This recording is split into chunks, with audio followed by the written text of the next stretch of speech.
မှတ်တမ်းဗီဒီယိုရိုက်ဖို့အသင့်ဖြစ်နေတဲ့လူတစ်ယောက်ကရှိရဲ့ရဲစခန်းစီကိုရောက်လာပြီးတော့ရဲတွေကိုအသေးစိတ်စစ်ဆေးမေးမြန်းကမှတ်တမ်းယူလိုက်ပါတယ်ဗီဒီယိုရိုက်ကနေရသူကတော့သူ့ရဲ့နာမည်ကမာဆူဖြစ်ကြောင်းမိဘတွေမရှိတော့ပေမဲ့အဖေပေးထားခဲ့တဲ့ရာမတ်ကန်ကအိမ်သေးသေးလေးတစ်လုံးတော့ရှိကြောင်းလျှက်စစ်ပြုတ်ပြင်းတင်တန်းပြီးထားပြီးတော့ဦးလေးပြသူရဲ့ဆိုင်မှာအလုံးလုံးနေတဲ့အကြောင်းစတင်ပြောပါတယ်မာဆူကအမြဲကန်းဆက်ပေါ်မှာစောက်ထားတဲ့အင်္ဂလိပ်မှာနေတာဖြစ်ပြီးတော့တယောက်တည်းနဲ့ဘဝကိုအေးအေးချမ်းချမ်းဖြတ်သန်းနေသူဖြစ်ပါတယ်အင်ရှိယဆန်းချောင်းလေးမှာရေချိုးနေတဲ့မာဆူစီကိုရေခဲတတာပြင်းကြီးတဲ့လူတစ်ယောက်ကလမ်းကြုံဝင်ခေါ်ပေမဲ့မာဆူကတော့ဈေးထဲမှာမီးပြင်းစရာရှိတာကြောင့်မလို့မျက်ပြမလာမဲကြောင်းပြောလိုက်ပါတယ်ရေမိုးချိုးပြီးတဲ့နောက်မှာတော့မာဆူတယောက်ဈေးထဲကမီးတီးလေးရမယ့်ဓာတ်တိုင်ပေါ်ကိုရောက်နေပြီးတော့မီးတီးကိုတက်လဲပါတယ်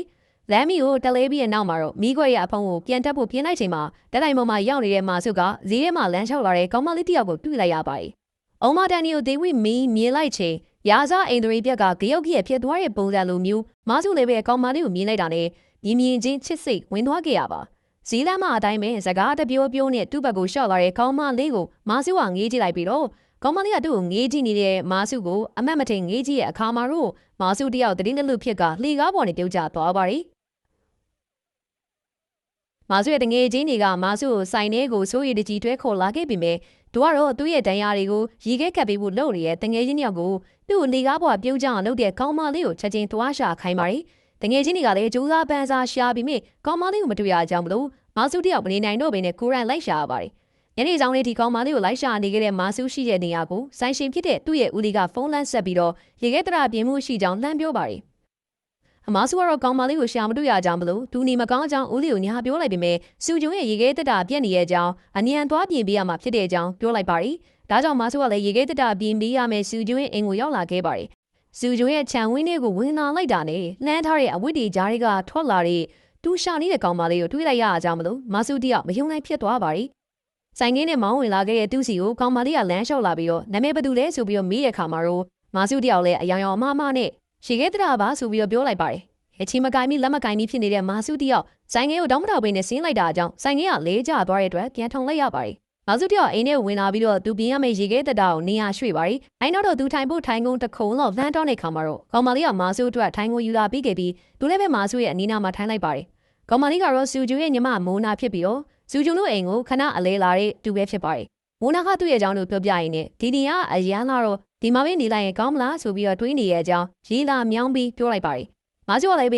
ဲအခုအိမ်မှာအငြင်းနေလို့မရကြမလို့ဒီမှာအငြင်းနေနေဆိုရင်တော့တရားရုပ်ကိုယူလိုက်ဖို့ပြောလိုက်ပါတယ်။မာဆူနားမှာသွားပြီးတော့စကားများနေတဲ့မူနာကိုစကားသွားများမတွေကိုရောင်းမှဖြစ်သူကလှမ်းထားပါတယ်။ရေခဲတရပြင်းပြီးသွားအကြောင်းမလို့အိမ်ကိုပြန်မှုလုပ်နေတဲ့မာဆူစီကိုမူနာရောက်လာပြီးတော့ရေခဲတရပြင်းနဲ့လက်ခဆိုပြီးတော့ပေးပါတယ်။အမာဆူကရက်ဆိုရက်မျိုးရီစီကနေပြီးတော့ပတ်စံမယူကြောင်းခက်တီတီနဲ့ပြောလိုက်ပြီးပြန်ကန်ဒီမှာတော့သူ့မှာအိမ်ရှိကြောင်းဒီဗီကိုတော့ရှာနေရုံဖြစ်ကြောင်းမူနာကပြောပြီးတော့လဲပြန်လာခဲ့ပါတယ်။နောက်တစ်နေ့မှာတော့ဆိုင်မာတယောက်တည်းထိုင်နေတဲ့မာဆူစီကိုမိုနာရောက်လာပြီးတော့မနေ့ကယူမသွားတဲ့ပတ်စံဆိုပြီးတော့ရေခဲတရပြင်ကောက်ပေးပါတယ်။မာဆူကအမျိုးရီစီကနေပြီးတော့ပတ်စံမယူကြောင်းထပ်ပြောလိုက်တာကြောင့်မိုနာကသူ့ဖုန်းကိုထိုးပစ်လိုက်ပြီးတော့ဖုန်းပြင်တက်လာဆိုပြီးတော့မိလိုက်ပါတယ်။မာဆူကအကုန်လုံးပြင်တတ်တဲ့အကြောင်းပြောတာကြောင့်မလို့မိုနာလည်းဖုန်းကိုပေးလိုက်ကပြင်ခိုင်းလိုက်ပါတယ်။မာဆူကလည်းဖုန်းကိုစစ်ဆေးနေတဲ့အချိန်မှာမိုနာကဘေးဆိုင်မှာချိတ်ထားတဲ့စာရီလေးကိုလိုက်ကြည့်နေပါတယ်။ဖုန်းကိုစစ်ဆေးပြီးတဲ့နောက်မှာတော့ဖုန်းကမှန်တဲ့ဘက်ထရီမကောင်းတော့ကြောင်းမလို့မိုးနာပြောလိုက်ပြီးတော့ဒီနာအနီးနားမှာပွဲစည်းရှိကြောင်းအဲ့ဒီပွဲစည်းကလည်းတရက်ပဲကျန်တော့ကြောင်းအဲ့ဒီမှာဖုန်းမှန်တဲ့ဘက်ထရီဝယ်လို့ရကြောင်းဒီနေ့တွားဝယ်ပြီးဆိုလို့ရှိရင်တော့မြို့ကိုတက်ပြီးတော့ဝယ်ရမှာဖြစ်တဲ့ကြောင်းအလိုချင်းတော့သူ့ရဲ့ဆိုင်ကနဲ့လိုက်ပုံမြဲကြောင်းပြောလိုက်ပါတယ်အဲ့ဒီမှာမိုးနာရဲ့အဖေါ်ကရောက်လာကြောင်းမလို့မာဆူတယောက်မိုးနာနဲ့တူတူဆိုင်ကစီးကျင်တဲ့အိမ်မက်ပျက်စီးသွားပါတယ်နောက်ရက်မှာတော့မာဆူနဲ့မိုးနာကဆိုင်ကစီးနဲ့လက်ရရှောက်သွားကြပါတယ်ဒီလိုနဲ့လူကောင်းလေးဖြစ်တဲ့မာဆူနဲ့မိုးနာတို့နဖက်လူကြီးတွေကစီးဆက်ပြီးလိုက်ကြပြီးတော့ခိုင်ကနနမင်္ဂလာဆောင်ပြီးလိုက်ကြကအချင်းလေးမရအရာကိုရောက်စီလိုက်ပါတယ်။ငောင်းညမှာတော့ဇနီးဖြစ်တဲ့မိုးနာစီကိုမာဆူကနွားနုကွက်ကိုခိုင်ကဝင်လာပါတယ်။သူ့စီကိုဝင်လာနေတဲ့မာဆူကိုမိုးနာကတငယ်ချင်းတွေကဂဲဘူးဘလောက်တောင်းလဲဆိုပြီးတော့ပြီးပါတယ်။3000တောင်းမိမယ်300ပဲပေးလိုက်ကြောင်းပြောတဲ့ခါမှာမိုးနာကအမှန်သားကိုလှုပ်ခဲ့တာပဲဆိုပြီးတော့ချီးကျူးလိုက်ပါတယ်။အဲ့နောက်တော့သူ့အတွက်ယူလာတဲ့နွားနုကိုတောက်လိုက်ပြီးတော့သူ့ကိုပြန်ပြီးတဲ့ခါမှာတော့ခွက်ထဲမှာနည်းနည်းကက်ကြံနေတဲ့နွားနုတွေကိုမာဆူကတောက်လိုက်ပါတယ်။မာဆူကသူ့ကိုယ်သူမထိန်နိုင်တော့ကြောင်ပြောပြီးတော့အင်းနီကိုချွတ်ဖို့လုပ်လိုက်ချိန်မှာမူနာဟာစားတုပ်ချုပ်ဖို့အတွက်စာရွက်နဲ့ဘောပင်ယူပေးဆိုပြီးတော့ခိုင်းလိုက်ပါတယ်။ရှာရီယာဥရီယာခန်းဝင်တစီအားလုံးကိုပေးထားပြီးဖြစ်ကြောင်းမာဆူကပြောထားပေမဲ့တွန့်တိုတက်တဲ့မာဆူနဲ့စာချုပ်ချုပ်ဆိုရမယ့်အကြောင်းပြောလိုက်ကစာရွက်နဲ့ဘောပင်ယူခိုင်းလိုက်ပါတယ်။စာချုပ်အရင်မချုပ်ချင်သူနဲ့အတူတူမအေးရဘူးလို့ပြောလိုက်တာကြောင့်မာဆူကလည်းပဲစာရွက်နဲ့ဘောပင်ကိုရှာပြီးတော့မူနာကိုပေးလိုက်ပါတယ်။မူနာကစာရွက်ပေါ်မှာ စာရီရဲ့တဲ့အကောင်းစားတွေဝယ်ပေးဖို့ခေါင်းလျှော်ရည်တွေဝယ်ပေးဖို့စတဲ့မိန်းမတယောက်ရဲ့မဆုံးနိုင်တဲ့လိုအပ်ချက်တွေကိုချရေးလိုက်ပြီးတော့မာစုတယောက်လည်းပဲလိုက်ရည်နဲ့အိပ်ပျော်သွားပါတယ်ချေစာဂိန်းစာဂျင်းနာစာဖြစ်တဲ့ဇနီးမောင်နှံတို့ဟာတို့ရဲ့ပျော်စရာနိဗ္ဗာန်ဘုံလေးထဲမှာမုံမမြင်လေးမတင်ပျော်ရွှင်ကြည်နူးနေကြပါတယ်ဟဲ့ဒီနေ့မှာတော့ဇေယပြန်လာတဲ့မာစုကိုအသီးရွက်တွေပဲဝဲလာပြီးတော့ငားမဝဲလာအကြောင်းမလို့မူနာအပြစ်တင်ပါတယ်သူဝယ်ခိုင်းလိုက်တဲ့လက်ကောက်တွေမပါလာအကြောင်းလေအပြစ်တင်လိုက်တာအကြောင်းမာစုကလည်းလက်ကောက်တွေနဲ့ဆိုရင်မပါပေမဲ့လေသူ့ရဲ့မိမလှအကြောင်းချောအကြောင်းပြောပြီးတော့ချော့ပါတယ်ငွေမတ်တဲ့မိမဖြစ်တဲ့မိုနာကတော့သူလိုချင်တဲ့လက်ကောက်တွေသာမရအောင်ဆိုလို့ရှိရင်အိမ်မော်တက်လာဝင်ပြူမှာမဟုတ်ကြောင်းပြောလိုက်တာအကြောင်းမလို့မင်္ဂလာဆောင်မှုအတွက်ပတ်စံတွေချီးခဲ့ရပြီးတော့အဲ့ဒီအတွေ့အကြုံဖို့တောင်မှရုန်းကန်နေရတဲ့မာစုကလက်ကောက်တွေဝယ်မပေးနိုင်တော့ကြောင်းပြောလိုက်ပါတယ်မိုနာကလက်ကောက်ဝယ်မပေးတဲ့မာစုကိုလူလေးလူညာတယောက်ဆိုပြီးတော့ဆွဆွဲခဲ့တာကြောင့်လှလှပပဝေစားသုံးပြုံးပြီးတော့ငွေမမသိတဲ့မယားဖြစ်တဲ့မိုနာနဲ့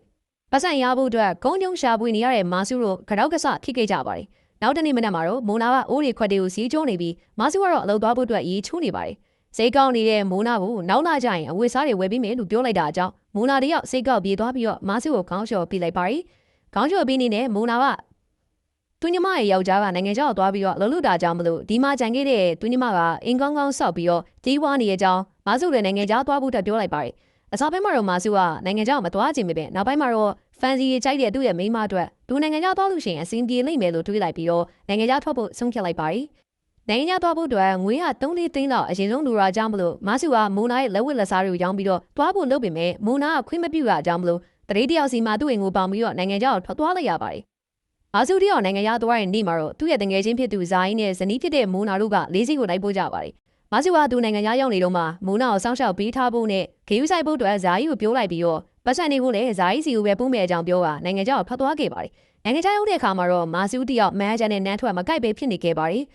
်အလုံးကွင်းတကယ်ဝင်တဲ့အခါမှာတော့ပွဲစားပြိုးထားတဲ့လစာရေး9စား6စားလောက်ကိုအရှုပ်ခံရပြီးတော့လျှက်စစ်သမားတယောက်ဖြစ်တဲ့မာစုကဝရင်းဆိုရဲ့လုပ်ငန်းတွေကိုလုပ်နေရပါတယ်ဒါမဲ့လည်းသူကရသမျှပတ်စံနေကူတော့သူတငယ်ချင်းမာဟီစီကတဆင့်မိုနာစီကိုပုံမှန်ပို့နေခဲ့ပါတယ်မိုင်းကမိုနာစီကိုပတ်စံသွားပို့ခဲ့ပြီးတော့မိုနာကမာစုပို့လိုက်တဲ့ပတ်စံက8000လေးဖြစ်နေရကြောင်းမလို့သူအစီမပြေကြောင်းညီးတွားပြောဆိုလိုက်ပါတယ်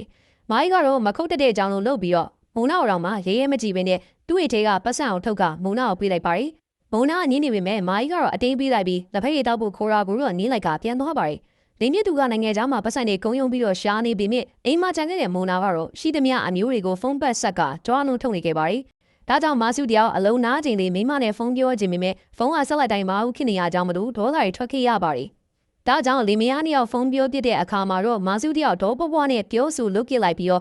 သူနဲ့တူနေတဲ့တငယ်ချင်းတွေကလည်းသူတို့ကိုလေးမထားတဲ့မိန်းမတွေစီကိုဖုန်းမဆက်ကြီးဂရီထားလိုက်ပါတယ်။မာစုကလည်းညဘက်ရောက်တော့တခြားသူတွေအိတ်နေချိန်မှာမနေနိုင်ရုပ်ပဲနဲ့မိန်းမဖြစ်သူစီကိုခိုးပြီးတော့ဖုန်းဆက်ပါတယ်မာစုတယောက်ညဘက်မိမနဲ့ခိုးပြီးတော့ဖုန်းပြောနေချိန်မှာသူနဲ့ဂရီထားခဲ့တဲ့တငယ်ချင်းတွေကနိုးလာပြီးတော့မာစုကိုဝိုင်းကြည့်လိုက်တော့မာစုကအမှန်မရှိရဲ့ကောင်ဆိုပြီးတော့ဝိုင်းပြီးတော့အပြစ်တင်ကြပါတယ်ဇာကြီးကတော့မိုနာစီကိုအချိန်မှန်ရောက်လာကမာစုပိုးလိုက်တဲ့ပတ်စံတွေကိုပြီးနေပါတယ်မိုနာလည်းသူစည်းတွားစရာရှိတဲ့ခါဒီမှာဇာကြီးကိုလိုက်ပို့ခိုင်းတဲ့အထိအဆင့်နေထက်လာခဲ့ပါတယ်ဒီနေ့မှာတော့ဇာကြီးနဲ့မိုနာတို့ဈေးကိုတူတူသွားခဲ့ကြပြီးတော့မိုနာကသူဝင်နေကြရွှေတံဝင်းကဇွဲကျိုးလေးကိုကင်ကြည့်ပါတယ်ဈေးက4000ဖြစ်နေရကြောင်းမလို့မတက်နိုင်ဖြစ်နေခဲ့တဲ့မိုနာဇွဲကျိုးလေးကိုလိုချင်မိမဲ့ပြန်ချထားပါတယ်။ကဲမှာတော့ဇာကြီးကညနေဆောင်ချိန်မှာငါးကြီးတကောင်ဝယ်လာပြီးတော့မိုနာအိမ်ရောက်လာပါတယ်။မိုနာဇာကြီးကိုအိမ်ထဲဝင်ခိုင်းမိမဲ့ဇာကြီးကမဝင်တော့မေအကြောင်းမဆုကမိုနာစားစရာကုန်နေကြောင်းပြောရကြောင်းမလို့သူကငါးဝယ်လာပြီးတော့လာပို့တာဖြေကြောင်းပြောပါတယ်။မိုနာကသူ့အတွက်ငါးကြီးဝယ်လာပြီးရဲ့ဇာကြီးကိုညသာစားဖို့အတင်းခေါ်လိုက်တာကြောင့်မလို့ဇာကြီးကလည်းမငင်းနိုင်တော့ဘဲနဲ့အိမ်ထဲဝင်လိုက်ပါတယ်။မိုနာချက်ပြုတ်နေတော့မှမာစုကမိုနာကိုအရန်ချစ်တဲ့အကြောင်းဇာဟီကပြောပြနေပေမဲ့မိုနာကတော့အဲ့ဒီအချက်မှာသူမပြောတဲ့အကြောင်းပြောလိုက်ပါတယ်။တို့ရဲ့စကားပြောနေတော့မိုးရေရွာလာပြီးတော့ခဏနေတော့ညသာစားလိုက်ကြပါတယ်။ညသာစားနေတော့ဇာဟီကမိုနာကိုမိုနာလိုချင်နေတဲ့ဆွဲကြိုးလေးကိုလက်ဆောင်ပေးလိုက်တာကြောင့်မလို့မိုနာကလည်းငိုချင်းရဲ့လက်တို့ဆိုသလိုတစ်ခါလောက်ဟန်ဆောင်ငင်းလိုက်ပြီးတော့ယူထားလိုက်ပါတယ်။သမီးစားပြီးတဲ့အခါမှာတော့ဇာဟီတယောက်မိုးရေကိုထီးဆောင်ကပြန်ထွက်ဖို့လုပ်ပါတယ်။လက်အချုံနေရကြောင့်မလို့မိုနာတတိထားဖို့ပြောလိုက်ချိန်မှာဇာဟီကလည်းလေးကျသွားပါတယ်။ဒါကြောင့်ဇာဟီကိုအိမ်ထဲပြန်ခေါ်လိုက်ပြီးတော့မာစုရဲ့ဝက်စားတွေကိုထုတ်ပေးကလဲစီလိုက်ပါတယ်။အဝတ်လဲဖို့အတွက်ဇာဟီစီကိုအဝတ်တွေတွားပေးနေတော့မှရုတ်တရက်မိုးကချင်းလိုက်တာကြောင့်မလို့တသက်လုံးမကြောက်ခဲ့တဲ့မိုနာတယောက်တွေကြောက်တန်သွားပြီးတော့ဇာဟီရဲ့ရင်ဝင်တွေကိုတိုးလိုက်ပါတယ်။ဇာဟီကလည်းသူရှိရကြောင်းမလို့မကြောက်ဖို့ပြောလိုက်ပြီးတော့မိုးနာကိုဖတ်ထားလိုက်ပါတယ်။နောက်တော့ကြောင်ကိုရင်းပြက်နဲ့ဇရက်တောင်ပန်ကျိုးတို့ဟာညမောင်မိုးအေးနဲ့နှစ်ယောက်တည်းရှိတဲ့အိမ်လေးထဲမှာအသားချင်းထိမိရကြောင်းမလို့ဖုံမတက်တွေမီးပွင့်လာပြီးတော့ဇာဟီကမိုနာကိုနမ်းပါတယ်။မိုနာတော့လူတော့လှုပ်ရှင်တယ်လို့လုပ်ပါပစ္စည်းတော့ချမ်းသာပေးပါဆိုတဲ့အပြူးလူမျိုးဇာဟီပြုသမျှနှုတ်နေလိုက်ပါတယ် ဇာယီနဲ့မိုးနာတို့တိတ်တခိုးရေရင်းတူးနေကြတဲ့အချိန်မှာတစ်ဖက်ကနွားလာဥတ္တဖာကြီးမာစုကတော့အိမ်မဆိုးတွေမှတ်ကလန်နိုးလာခဲ့ပါတယ်။ကိစ္စဝိစ္စပြီးတော့တငယ်ချင်းရဲ့မိန်းမနဲ့ဖောက်ပြန်ရမလားဆိုပြီးတော့ဇာယီကိုမိုးနာကနှင်းလို့ပါတယ်။နောက်တစ်ရက်မှာတော့ဂွင်ကောင်းကောင်းတွေ့ထားတဲ့ဇာဟီကမိုးနာစီကိုပြန်လာပြီးတော့မိုးနာနှင်းလို့ပြင်မဲ့ဇာဟီကအိမ်ထဲကိုအတင်းဝင်ကအတင်းငါရောမူစကူတူးပါတယ်။အစားရက်တွေမှာတော့ဇာဟီကအတင်းစရပေမဲ့နောက်တော့မိုးနာအရင်စလာပြီးတော့တပိပိနဲ့အချိန်တွေတူးသွားကြပါတော့လေ။နောက်ဆုံးမှာတော့မိုးနာတယောက်ဇာဟီနဲ့လိုက်ပြီးပါတယ်။အဲ့ဒီတရင်ကြောင့်ပဲနိုင်ငံသားမှာအလုံသွားလုံနေတဲ့မာစုတယောက်အင်းအတီးပြန်လာခဲ့ပြီးတော့သူမိမနဲ့ဇာဟီလိုက်သွားတာဟုတ်မဟုတ်အတီးပြုတ်ခဲ့ပါတယ်။မာစုပြောင်းလာတဲ့အခါမှာတော့ပဝင်းငင်ကလူတွေကနောက်လင်နောက်ကိုလိုက်ပြီးတဲ့မူနောက်အပြစ်တင်ကြသလိုမိမအောင်မထင်းရတဲ့မာစုကိုလည်းအပြစ်တင်လိုက်ကြပါတယ်။မာစုတယောက်ကတော့မိုးနာနဲ့အတူတူနေခဲ့တဲ့အိမ်လေးထဲမှာမိုးနာနဲ့ဇာဟီတို့နှစ်ယောက်ပျော်ရွှင်ကြည်နူးချစ်လူးနေတဲ့ပုံတွေကိုစိတ်မက်နဲ့ပြန်မြင်အောင်ပြီးတော့ကြည်ဝဲကငိုဝဲဆင်နေပါတယ်။နောက်တနေ့မှာတော့လက်လက်ဆက်ဆက်မရားပြတ်သွားခဲ့တဲ့မာစုကိုမှအာမနာပဲအကျွေးရှင်တွေကဝိုင်းလာခဲ့ကြပြီးတော့မိုးနာယူထားတဲ့အကျွေးတွေမာစုနိုင်ငံခြားမသွားခင်ကယူထားခဲ့တဲ့အကျွေးတွေအကုန်လုံးဝိုင်းတောင်းကြပါတယ်။နောက်ဆုံးကတော့မာစုတယောက်သူ့ဘေစီကအမွေးရထားတဲ့အင်္ဂလိပ်ကိုအကျွေးရှင်တွေကိုချပေးလိုက်ပြီးတော့အိတ်တလုံးကိုဆွဲကချီဦးတရာကိုထွက်လာခဲ့ပါတယ်။ဇနီးတဲ့သူကဖောက်ပြန်ပေမဲ့စိတ်မကုန်နိုင်တဲ့မာစုကတော့နိုင်ငံခြားကအပြန်မိုးနာအတွက်ဝေလာခဲ့တဲ့လက်ဆောင်လေးတွေကိုမိုးနာအိမ်ကိုသွားပေးခဲ့ပြီးတော့မိုးနာရဲ့တရင်ကိုစုံစမ်းခဲ့ပါတယ်။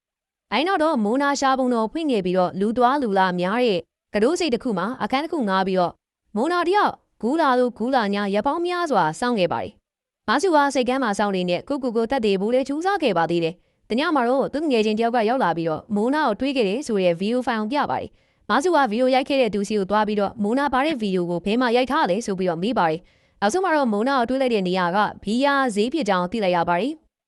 ဒါကြောင့်မာစုကလည်းဘီယာဈေးကိုသွားပြီးတော့မိုးနာကိုရှားပါတယ်။3 ရက်လောက်စောင့်ပြီးမှတော့ဈေးဥလာတဲ့မိုးနာနဲ့တွေ့ပြီးတော့သူနဲ့အိမ်ကိုပြန်လိုက်ခဲ့ဖို့မိုးနာကိုအိမ်နဲ့ခေါ်ပါတယ်။မိုးနာကတော့သူ့ကိုဆွဲလာရန်လာလုပ်နေတဲ့မာစုကိုသူ့ယောက်ျားမဟုတ်ကြောင်ပြောကနင်းလိုက်တာအကြောင်းမလို့ဘီမာရှိတဲ့လူတွေကမာစုကိုဆွဲလိုက်ကြပါတယ်။အိမ်ညမှာတော့မာစုကမိုးနာရဲ့အိမ်ကိုရောက်လာတာအကြောင်းမလို့မိုးနာတယောက်ဇာယီမသိအောင်လို့တိတ်တိလေးအတင်းကိုထွက်လာပြီးတော့မာစုနဲ့တွေ့လိုက်ပါတယ်။နေရောက်တွေ့ကြတဲ့အခါမှာတော့မာစုကမိုးနာချီတလုံးကိုဖက်ကသူနဲ့ပြန်လိုက်ဖို့တောင်းပန်နေပေမဲ့မိုးနာကတော့ပတ်စံမရှိတဲ့ယောက်ျားတယောက်မှမိန်းမမရှိတဲ့ကြောင်းသူတွေမဟုတ်ဘဲနဲ့ဘဲမင်းကပဲဖြစ်ဖြစ်မာစုနဲ့ကြာကြာနေမှမဟုတ်တဲ့ကြောင်းပြောလိုက်ပြီးတော့မာစုကိုထားခဲ့ကဇာယီစီကိုပြန်နှွားလိုက်ပါတယ်။ပတ်စံမရှိတဲ့အကြောင်းမလို့မိုးနာကသူ့ကိုထားခဲ့ဆိုတော့နားလေသွားတဲ့မာစုက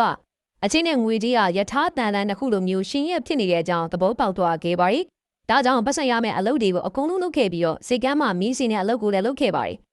စိတ်ကမ်းအစီအစီကိုသူ့ကိုအလုပ်ပေးဖို့တောင်းတဲ့အခါမှာဈေးရရေတမန်ဆောက်ဖို့မြည်တူရမယ့်အလုပ်ရှိကြောင်းပြောလိုက်ပါတယ်။မာစုကသူမလေးချောင်းမနေတော့ကဥမြင့်ထူးရဲ့အလုပ်ကိုလုပ်ခဲ့ပြီးတဲ့အကြောင်းဒါကြောင့်မလို့အခုလည်းပဲဒီလုပ်ကိုလုပ်နိုင်ခဲ့ကြောင်းပြောလိုက်တာကြောင့်မလို့မာစုတယောက်အလုပ်ရသွားပါတယ်။မာစုကတွင်းတူကြီးနဲ့ရွှေပြား3ပြားကိုအမတ်မထင်ရှာတွေ့ခဲ့ပါတယ်။သူကရွှေပြားကိုရှာတွေ့ပြီဆိုတဲ့အကြောင်းမိုးနာစီကိုဖုန်းဆက်လိုက်ပြီးတော့ပတ်စံလေးရှိပြီဖြစ်တာအကြောင်းမလို့သူနဲ့လာနေဖို့လမ်းခေါ်ပါတယ်။ဒါပေမဲ့ရွှေတွေကိုတကယ်နဲ့တွားအောင်တဲ့အခါမှာတော့ရွှေတွေကအစ်စ်မဟုတ်ဘဲနဲ့အတူတွေဖြစ်နေခဲ့ပြီးတော့လူဘဝမှာငွေရလွဲပြီးတော့ဂျန်နဲ့ຢာတွေအားလုံးကအတူတွေဖြစ်နေတဲ့အကြောင်းမာစုတယောက်နားလည်သွားခဲ့ပါတယ်။ဒါကြောင့်ပတ်စံတွေထူလာရှာလိုက်ပြီးတော့ရှာလို့ရတဲ့ညောင်ဘန်းမှာသွားအပ်ထားလိုက်ပါတယ်။ဘန်းအောင်ထက်ကသွားရင်းနဲ့ပတ်စံတွေအများကြီးဟာဘန်းထဲမှာရှိတော့နားလည်သွားပြီးတော့ဘန်းထဲကိုရောက်တဲ့အထိဥမြင့်လိုင်ကောင်းတူးကပတ်စံတွေကိုခိုးထုတ်ဖို့အတွက်ဆုံးဖြတ်လိုက်ပါတယ်။မာစုကဘန်းနဲ့4-5အိမ်နောက်မှာရှိတဲ့မြေကမ်းဆက်ကအိမ်တစ်လုံးငှားလိုက်ပြီးတော့အိမ်ချမ်းညုံဖောက်ကသူ့ရဲ့ဥမြင့်တူးရဲ့လုပ်ငန်းကိုစလိုက်ပါတယ်။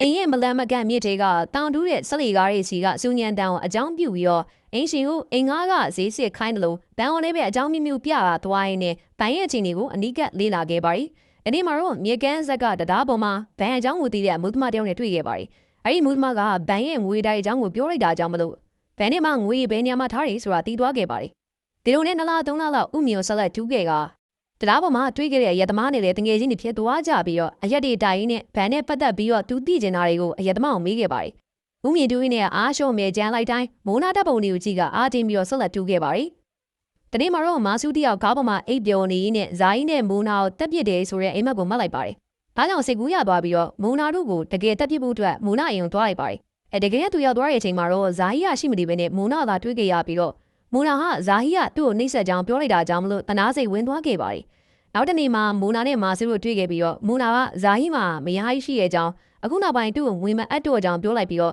သူလုပ်ခဲ့ရတဲ့အတွက်မာစုကိုတောင်းပန်ပါတယ်။မာစုရထားရဲဆိုရဲရွှေရည်ကြောင်းမေးလိုက်ပေမဲ့မာစုကသူကဘန်ဖောင်းပေကြောင်းပြောလိုက်တာကြောင့်မလို့မိုးနာလည်းငွေငင်းငန်းငန်းတက်ဖြစ်တတ်သူပြီးမာစုနဲ့သူအတူတူဖြစ်ကြောင်းအချိန်မရွေးဖုန်းဆက်ရမယ်ကြောင်းပြောပါတယ်။မာစုကမိုးနာနဲ့အဆက်အသွယ်ပြန်ရပြီးတဲ့နောက်မှာဥမျိုးဆက်လက်တူးခဲ့က တနေ့မှာတော့ဘန်နဲ့နီးရဲ့နီးအောက်တူးမြောင်းတစ်ခုတွေ့ခဲ့ပြီးတော့2 လ 3 လစာလောက်တက်တာသွားခဲ့ပါတယ်ဒီလိုနဲ့ဆက်လက်တူးလာခဲ့နေတနေ့မှာတော့ဘန်ရဲ့ငွေတိုက်ကိုဖောက်နိုင်ခဲ့ပါတယ်မဆုတယောက်ဘန်ဖောက်နိုင်ချိန်မှာတစ်ဖက်မှာတော့ဇာကြီးကိုလူတချို့ကမရအောင်ကြာကူမှုနဲ့ဖမ်းထားကြပါတယ်လက်ရှိမယားဖြစ်တဲ့မိုးနာကအဖက်ခံထားရဲ့ဇာကြီးစီကိုသွားပြီးတော့တွေးလိုက်တယ်လို့တခြားသူတွေကိုလည်းတောင်းပန်လိုက်ပါတယ်အဲဒီချိန်မှာပဲမာဆုကမိုးနာစီကိုဖုန်းခေါ်လိုက်ပြီးတော့ပတ်စံနေနဲ့သူရိုက်ထားတဲ့ဓာတ်ပုံကိုပြလိုက်ပါတယ်မွေးမီဘယ်အစင်းမှမထားဘူးဆိုတဲ့မိုးနာကလည်းချက်ချင်းပဲဇာကြီးကိုလှုပ်ချင်ရလှုပ်ဖို့အတွက်ရွာလူကြီးကိုမှားလိုက်ပြီးတော့ထွက်လာခဲ့ပါတယ်မိုးနာကမာဆုနဲ့ဖုန်းဆက်ပြီးတော့မာဆုကိုလောလောဆယ်ဝေရမာရီရဲ့အကြောင်းကိုပြောလိုက်ပါတယ်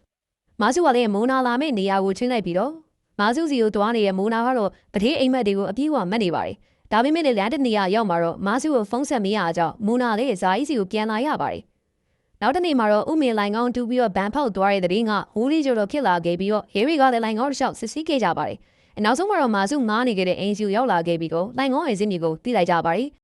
်မီဒီယာတွေအမျိုးမျိုးကလည်းဘန်အိုလိုင်ကောင်းပေါက်ပြီးတော့တူးရဲ့တဲ့င်းကိုကြီးညာနေခဲ့တာကြောင့်မလို့ DVD နေတဲ့ဇာကြီးတယောက်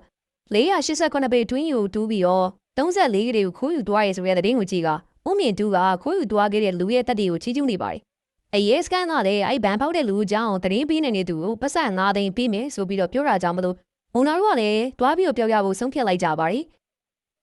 ဇာရင်နဲ့မူနာကရဲစကန်ကိုတွားပြီးတော့မာစုပူထားတဲ့ဓာတ်ပုံပြပြီးတော့သတင်းပေးလိုက်ပြင်မဲ့ရဲတွေကသူတို့နှစ်ယောက်ကိုပါမသိငါအကြောင်းဖမ်းဆီးပြီးတော့စစ်ဆေးလိုက်ပါတယ်ရဲတွေကမာစုနဲ့ပတ်သက်တဲ့လူတွေကိုအမျိုးမျိုးစစ်ဆေးခဲ့ပြင်မဲ့မာစုသတင်းကိုမရပဲဖြစ်နေပါတယ်နောက်ဆုံးမှာတော့ Myanmar is the first ဆိုတဲ့မာစုကမူနာစီကိုဖုန်းဆက်လိုက်ပြီးတော့မူနာနဲ့လာတွေ့ရအကြောင်းမလို့ရဲတွေကလည်းဥမင်ဖောက်တဲ့မာစုကိုဖမ်းမိသွားပါတယ်။မာစုတယောက်အဖမ်းခံရပြီးတဲ့နောက်ရဲတွေရဲ့မှတ်တမ်းတင်ဗီဒီယိုရိုက်ကူးတာကိုခံလိုက်ရပါတယ်။ရဲတွေကအမျိုးမျိုးမာစုကိုစစ်မိပြီးမယ်။သူကတော့ပတ်စံ9000ပဲယူပြီးတော့အပြင်ကိုပြန်ထွက်လာကြောင်းသူနောက်တစ်ခေါက်ပြန်သွားကြည့်ရချိန်မှာတော့ဘန်နီယာပတ်စံတွေကဘာမှမရှိရကြောင်းပြောပြပါတယ်။ရဲတွေကအမျိုးမျိုးရိုင်းနဲ့စုံစမ်းတယ်လို့အမျိုးမျိုးချုံမော်မိခဲ့ပြီးမယ်။သူကတော့ပတ်စံ9000ယူကြောင်းသာအစစ်ခံနေတဲ့အတွက်နောက်ဆုံးမှာတော့ထောင်ကျသွားပါတယ်။ထောင်ထဲမှာလည်းတခြားထောင်သားတွေကမာစုကိုပတ်စံတွေဖွာထားရတင်ပြီးတော့အမျိုးမျိုးချင်းကပ်ပြီးတော့မေးကြပါတယ်။မူနာဟာထောင်ကျတဲ့မာစုကအခါခါလာတွေ့ခဲ့ပေမဲ့မာစုကမူနာကိုအတွေ့မခံမင်းနဲ့ငင်းဆန်နေပါတယ်။ဒီနေ့မှာတော့ထောင်သားတယောက်ကမာစုကိုလမ်းခေါ်ပြီးတော့ဖွာထားတဲ့ပတ်စံတွေအကြောင်းကိုမေးကသူနဲ့တူတူရင်းနှီးမြှုပ်နှံမှုတဲ့ကန်လန်ပါတယ်။တန်မူကြီးရဲ့ဆက်လိုက်လို့ပြောပြီးတော့ဆက်လိုက်တလေးကိုထုတ်ပေးပါတယ်။ဈေးကြီးရဲ့ဆက်လိုက်ကိုတောက်ရင်းနဲ့မာစုတယောက်ဒူလိုင်ကောင်းတွေးနဲ့လိုင်ကောင်းတွေမှာတွေးခဲ့တဲ့ဆက်လိုက်အကြောင်းသတိရသွားခဲ့ပါတယ်။ဒါကြောင့်သူ့လာတူရဲ့မူနာကိုထွက်တွေ့လိုက်ပြီးတော့မူနာဟာနောင်နာရနဲ့လေးနံနဲ့မာစုကိုအကျိုးအကြောင်းလေးပြောပြပါတယ်။မာစုအကြောင်းကိုသတင်းပေးတာကြောင့်မလို့ပတ်စံ9သိန်းရခဲ့ပြီမဲ့ဇာကြီးကအဲ့ဒီပတ်စံ9သိန်းကိုယူပြီးတော့ဖပ်ပြေးသွားရဲ့အကြောင်းမာစုကိုပြောလိုက်ပါတယ်။မာစုကလည်းမူနာပြောတာတွေကိုလက်ခံလိုက်ပြီးတော့သူ့အတွက်တခုခုရှာပေးမလားဆိုပြီးတော့မိလိုက်ခါသူ့ရဲ့အစီအစဉ်ကိုမူနာကိုပြောပြလိုက်ပါတယ်။နောက်တစ်ပတ်အဲ့တွေ့ချိန်မှာတော့မာစုကိုမူနာလာတွေ့ခဲ့ပြီးတော့ရေးပိုက်ကလူစင်းပေါက်နဲ့9ပြီးတော့တာကွာကြောင်းဒီလိုနဲ့မာစုတယောက်ထောင်ရဲ့ရီချူးခန်းထဲကနေပြီးတော့အောက်ကို9ပြီးတူကထောင်းကနေပြီးတော့ထပ်ပြေးခဲ့ပါတယ်။မာစုတယောက်ထောင်းနေပြီးတော့ဥမြင့်တူကထွက်ပြေးသွားတဲ့တဲ့င်းကလည်းမီဒီယာတွေပေါ်မှာပြန့်နှံ့သွားခဲ့ပါတယ်။ရဲတွေကမာစုကိုနေရာအနှံ့လိုက်ရှာကြပေမဲ့ဘလို့မှရှာမတွေ့ဖြစ်နေခဲ့ပါတယ်။မာစုတို့နေများကတော့ဟိုတယ်မှာနေနေတဲ့သူ့ရဲ့အရက်သမားတငယ်ချင်းစီကိုတွားလိုက်ကအရက်သမားကိုတူနဲ့ရိုက်ပြီးတော့သူ့ရဲ့ပတ်စံနေချောင်းကိုမိလိုက်ပါတယ်။ရက်သမားကဘန်မန်နေဂျာကိုထက်ညွှန်းတာကြောင့်မလို့ဘန်မန်နေဂျာစီကိုတွားလိုက်ပြီးတော့တူနဲ့ရိုက်ကအကြောင်းစုံမီးမြလိုက်ပါတယ်။အဲ့တော့အဖြစ်ချောင်းကုံစင်ပေါ်ပေါက်လာခဲ့ပါတယ်။ရက်သမားတငယ်ချင်းကမာစုရဲ့အယုံသွားရင်းနဲ့မာစုတူးထားတဲ့ဥမင်ကိုတူးလိုက်ပါတယ်။ဥမြင့်ပြီးမှချထားတဲ့ဘန်မြေပုံတွေးလိုက်တာအကြောင်းမလို့ဒီသတင်းကိုဘန်မန်နေဂျာကိုသွားပြီးတော့ပြောပါတယ်အကြံသမားဘန်မန်နေဂျာကသူ့ရဲ့ driver ကိုမာစုလိုအပ်နေရတွေကိုမတိမတာကူညီဖို့ပြောလိုက်ပြီးတော့နောက်ဆုံးမှာတော့မာစုတဲ့ဦးအောင်လို့ပတ်စံတွေကိုယူသွားတာပဲဖြစ်ပါတယ်ဘန်မန်နေဂျာကသူတို့ရဲ့အိယာအောက်မှာအပုံလိုက်ထပ်ထားတဲ့ပတ်စံတွေကိုမာစုကိုပေးလိုက်တာအကြောင်းမလို့မာစုနဲ့မိုးနာတို့ကလည်းပတ်စံတွေကိုယူကရဲတွေမမိနိုင်မဲ့တနည်းအောင်ထပ်သွားခဲ့ကြပါတယ်သူတို့နေမဲ့အိမ်ကိုရောက်တဲ့အခါမှာတော့မာစုကနီယောက်ဘန်တစ်ခုထောင်မဲကြောင်းပြောလိုက်ပြီးတော့အင်းရဲ့အောက်မှာလှိုင်ကောင်းတစ်ခုထူလိုက်ပါတယ်လိုင်းနေရဲ့နေရာတွေကိုတော့ပတ်စံနေနဲ့ဖြည့်လိုက်ပြီးတော့ပတ်စံနေစီပြီးရဲ့အခါမှာတော့မာစုကတူးသွားအဖမ်းခံမဲ့ကြောင်းတူးသွားပြီးတော့အဖမ်းခံတဲ့အချိန်မှာမူနာကဒီပတ်စံနေနဲ့ဒီနေရာမှာပဲအင်းတစ်လုံးဆောင်းရမယ့်အကြောင်းပြောပြလိုက်ပါတယ်တို့စကားပြောနေချိန်မှာအပေါ်ကမီးရတစ်ဖက်ဖက်ဖြစ်လာကြောင်းမလို့မာစုကအပေါ်တက်လိုက်ပြီးတော့လိုင်ကောင်းတွေကိုစင်းတဲ့လေကားကိုအပေါ်ဆွဲယူလိုက်ပါတယ်နောက်ဆုံးမှာတော့မာစုကလိုင်ကောင်းဝါမှာထိုင်လိုက်ပြီးတော့ဇာယီကိုလည်းသူကတက်ပစ်လိုက်ပြီးဖြစ်ကြောင်းတစ်စပေါက်တွေအတွက်နေရာမရှိတောင်ပြောပြီးတော့ပတ်စံနေနဲ့အတူတူရှိနေတဲ့မူနာကိုဓာတ်စီလောင်းကမီးနဲ့ရှို့ပစ်လိုက်ပြီးတော့မီးရတဟုံဟုံတောက်လောင်နေတဲ့အိမ်ကိုကြောခိုင်ကဇလိတ်တလိတ်ကိုဖွာရင်းနဲ့လှည့်ထွက်သွားခဲ့ပါတယ်ဒီဇလမ်းမှာဆိုလို့ရှိရင်တော့အချစ်ဝေကြီးနဲ့လုံနာဝရိယရဲ့ဆွမ်းအားကိုခံစားမှာဖြစ်ပြီးတော့ပေါက်ပြန်တက်တဲ့မိန်းမရဲ့ဇယိုင်းနဲ့တငယ်ချင်းဟန်ဆောင်ပြီးတော့ကိုယ့်ရဲ့နောက်ကျောဓာတ်နဲ့ထိုးတဲ့လူကြီးရဲ့အကြောင်းကောင်းနေကြရမှာဖြစ်ပါတယ်ဘာပဲဒီစကားအကြည့်ရတာတော့တော်တော်ကြီးကိုကန်နေလို့ခံစားရတဲ့စကားဖြစ်ပြီးတော့ဇတိမာလေးကိုကအမျိုးမျိုးချစ်ပြခဲ့ရတော့မှာ ကိုပေါ်မှာတက်စာအမျိုးမျိုးဖောက်ခဲ့တဲ့မူနာကိုမာစုတယောက်လုံချလိုက်ပုံမြောင်အကေကိုအားရစရာမောင်းအောင်ပြလိုက်ရပြီ။ယူနာပီတီဂုံးစီပါထိမိရဲ့ကြောင်းပြောကြရင်းနေပဲ recap လေးကိုအဆုံးသတ်လိုက်ရပါတယ်ခင်ဗျာ။